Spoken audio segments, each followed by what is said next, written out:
savez qu'on est ici à Culture Viande, c'est-à-dire des abattoirs, des écarisseurs, des saucisses, la charcuterie, les bouchers, enfin jusqu'au bout. Et que vient faire un philosophe ici? On va vous demander quelque chose de très compliqué pour vous. Je vous agresse, exprès. D'être concret. Aïe. Écoutez, je suis philosophe, mais je me soigne. Je mange de la viande, par exemple. Ça me permet de rester concret. Alors, imaginez, soyons concrets. Imaginez, oui. Vous êtes le conseil de Culture Viande.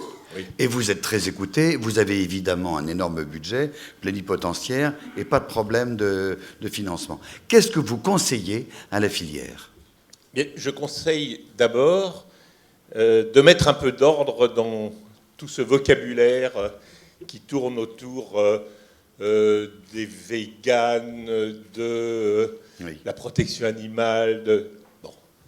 Parce que tout cela repose sur un certain nombre de confusions. La première confusion qui s'est établie dans l'esprit des publics, je crois, c'est la confusion entre véganisme et welfarisme, ou bien-être. Voilà. Et beaucoup de gens pensent que les véganes luttent pour l'amélioration du bien-être animal, oui. Pour l'amélioration de l'élevage, l'amélioration des conditions de vie des animaux, alors que c'est tout le contraire, puisque, 1, ils veulent l'abolition de l'élevage, 2, ils veulent que nous n'ayons plus du tout de relation avec les animaux, et que, par exemple, il faut supprimer, si vous êtes végane, tous les animaux de compagnie. Il faut stériliser définitivement les animaux de compagnie afin qu'ils ne se reproduisent plus et que n'existe plus de race qui soit esclave de l'homme. Donc ça, c'est la première confusion, parce que nos jeunes générations, ils sont persuadés que les véganes, ce sont des gens généreux qui luttent pour que les animaux vivent mieux. Et la deuxième confusion, c'est la confusion qui s'est établie aussi dans le grand public entre écologie et ce qu'on peut appeler animalisme. D'une manière générale, protection animale, végane, etc. Or, là aussi, c'est deux choses qui n'ont rien à voir.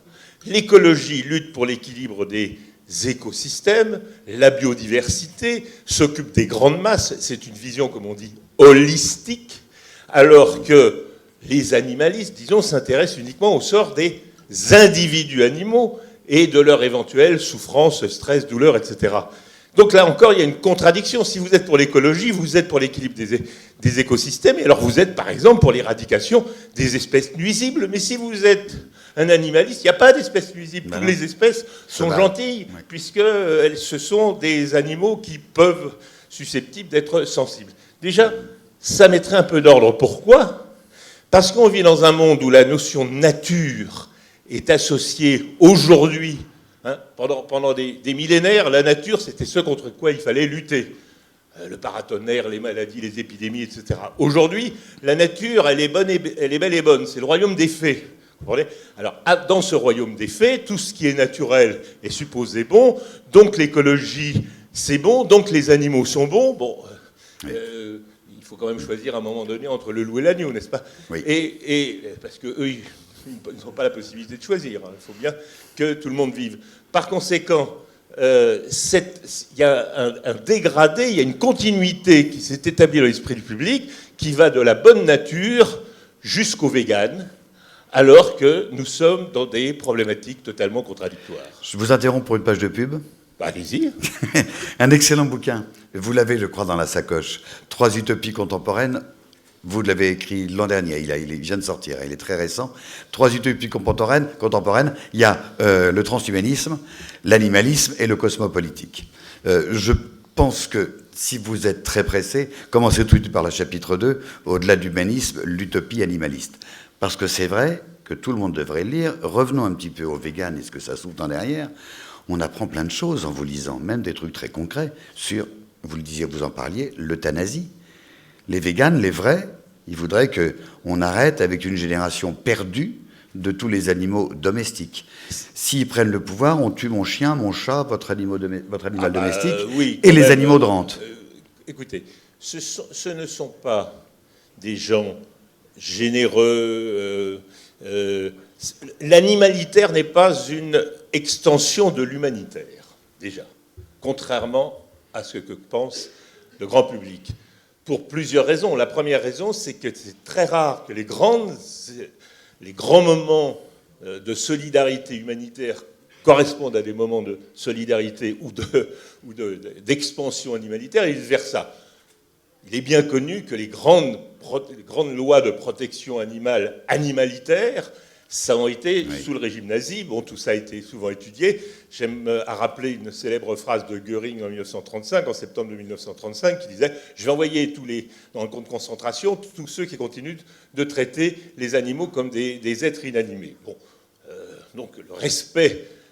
Et si on compare récemment, dans les années 80, il n'y avait aucune préoccupation animalitaire, c'était vraiment le n'importe quoi de la malbouffe.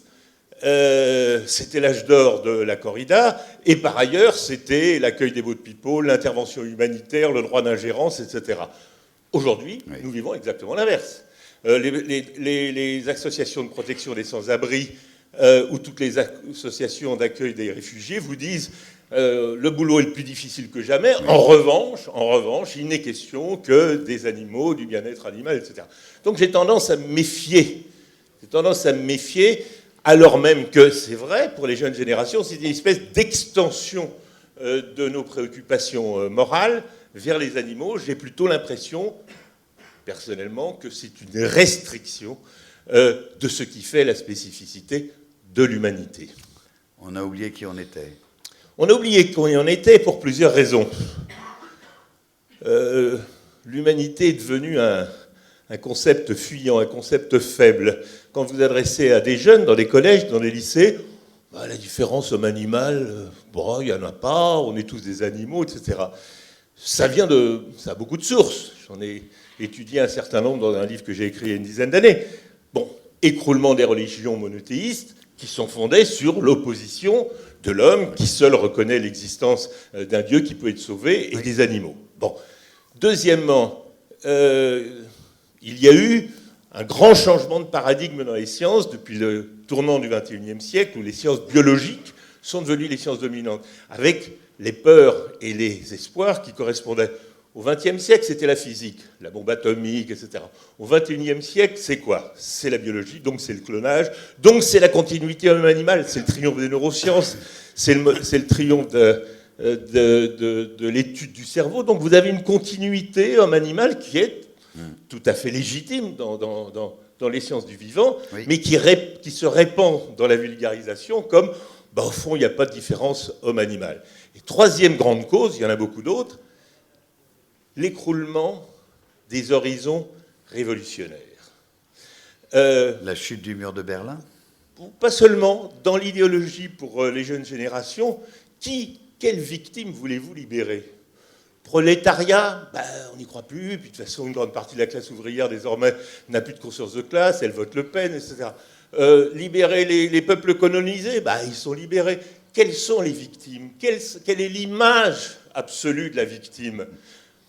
Les femmes, elles se libèrent, elles ont leur mouvement. Il ne reste plus, quand vous êtes jeune comme ça, libéré, que la dernière des victimes, parce qu'elle cumule toutes les oppressions, toutes les exploitations, c'est l'animal.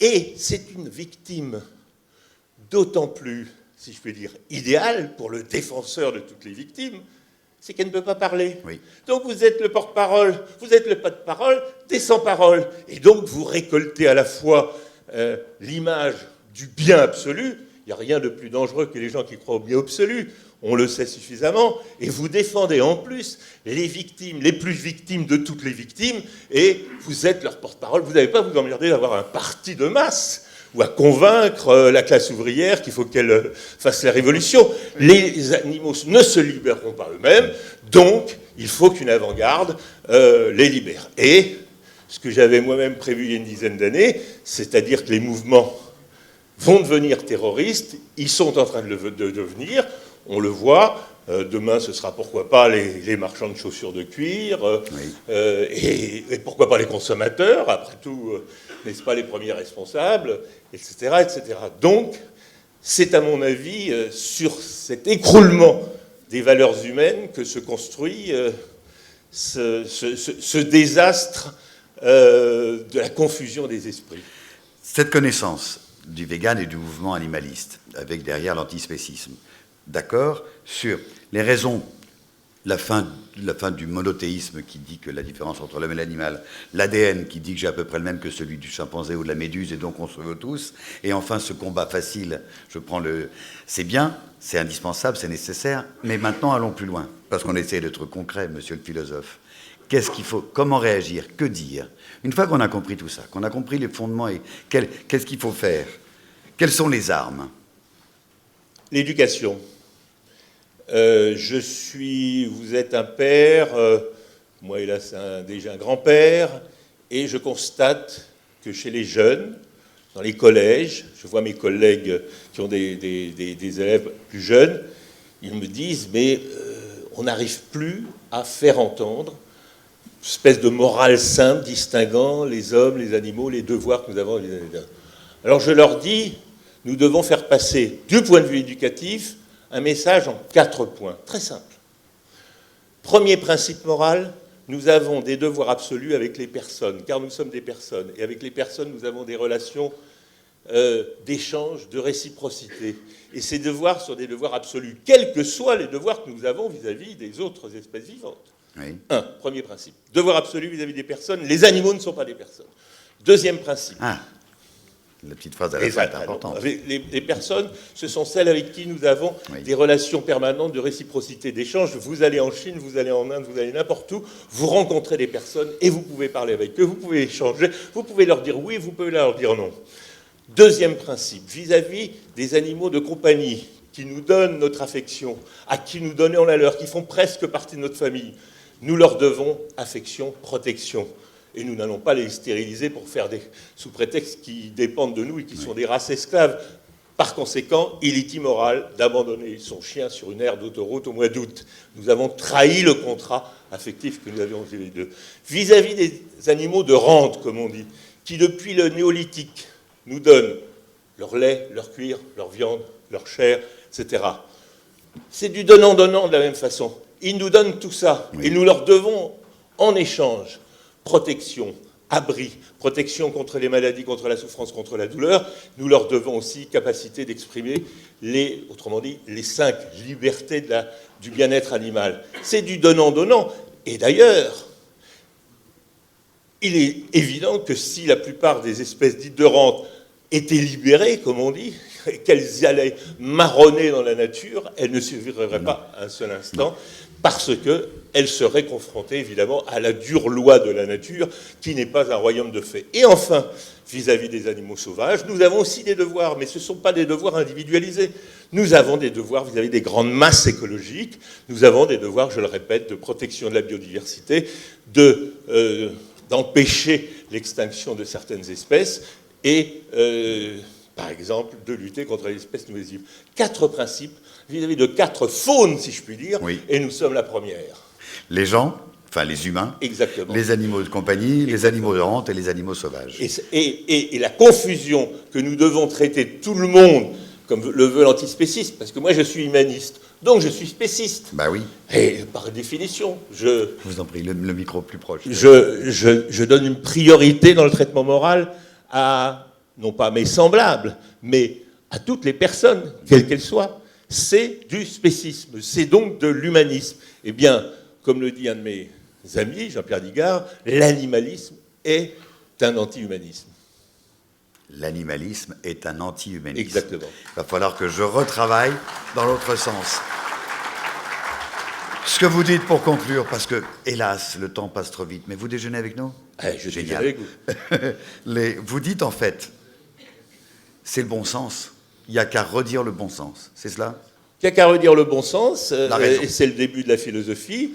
Il n'y a qu'à surtout faire des distinctions là où on fait des amalgames. Le seul outil que nous avons, c'est de dire « oui, vous êtes généreux, oui, vous êtes bon, mais pouvez-vous être bon de la même façon avec le loup, avec l'agneau, avec votre chien ou avec ses puces ? Ce sont des animaux. Oui. Mais mon chien ne supporterait pas que je le traite comme un animal, c'est-à-dire comme une puce. Et bien, de la même façon, les êtres humains ne veulent pas être traités comme des animaux. Du bon sens, de la distinction et des principes simples. Merci. Merci Francis Wolff.